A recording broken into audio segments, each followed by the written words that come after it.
Yan, blessed morning mga ka-share it, mga ka-FB friends, mga ka-DIY. Yan.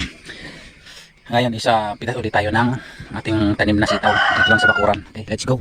Ano? Napakaraming bunga ngayon. Ito yung kung matatandaan nyo, isa pangalawang pitas na to.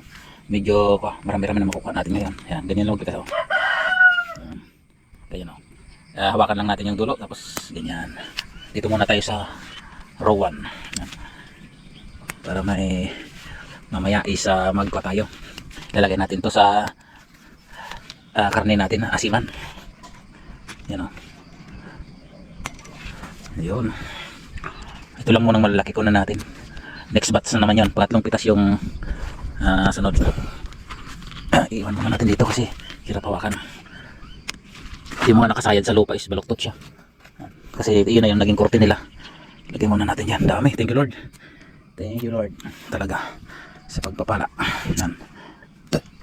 Kapag may tinanim ka talaga is may maani. Bali ito lang yung ko natin.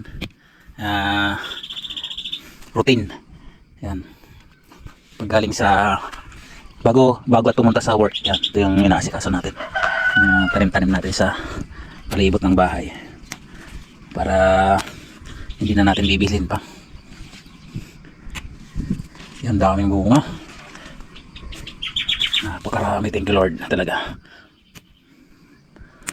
Ganda ito. Napakalinis. Oh. Walang napakahaba. Walang uod. Yan. Nilalayo na Lord sa mga pisti.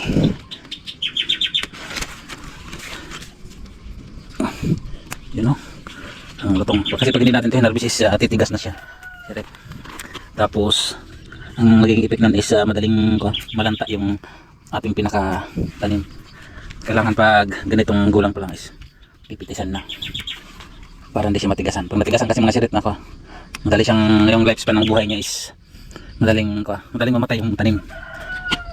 Kailangan pag ganyan kalalaki na, huwag na natin patigasan dyan sa puno. Alright, yun o. Doon tayo sa ikot tayo dun sa kabila kasi may mga bunga pa doon. Napitas na rin yung taba ako dito. Bali tatabasin na yan.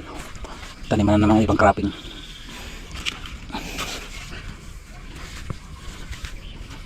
Maliit pa to. Ito. Katulad dito mga sir ito.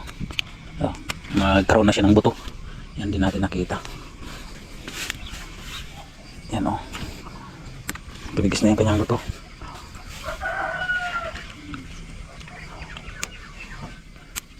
Okay. Yung pangatlong pitas nito mga sirit, marami kasi dito sa taas mamumunga na rin. Bali ito pa lang yung pangalawang bunga niya. Pansin nyo is nasa baba siya. Punin natin to kasi wala na itong kasabay.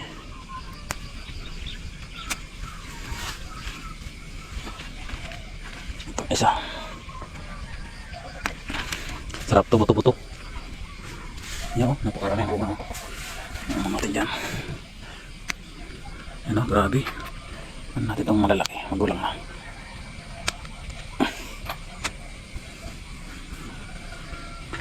Kasabay yan, okay. Yun yung magiging pangatlong pitas. Kasabay nito mga sir ito. Ito kunin natin sa malaki na ito. Kapipitas lang natin kahapon. Araw-araw na tayo mamimitas. Ano. Tingnan natin yung mga napitas natin. Tapos yung bali yung napitas natin isang yan. Bali kung bibilihin natin yan nasa 60 pesos na yan. Isang tali na siya.